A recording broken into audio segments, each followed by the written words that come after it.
During the winter, activity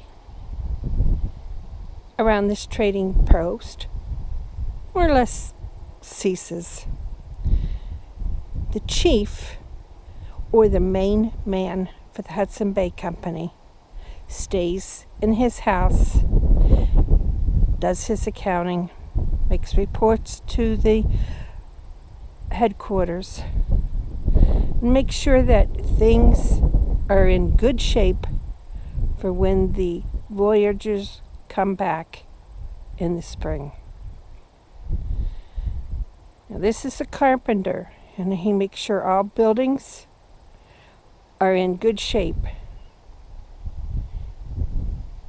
And his house is close to the blacksmith, who also stays here for the winter.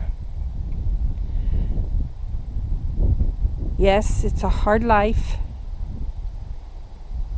but these people were used to hard lives. There's no welfare.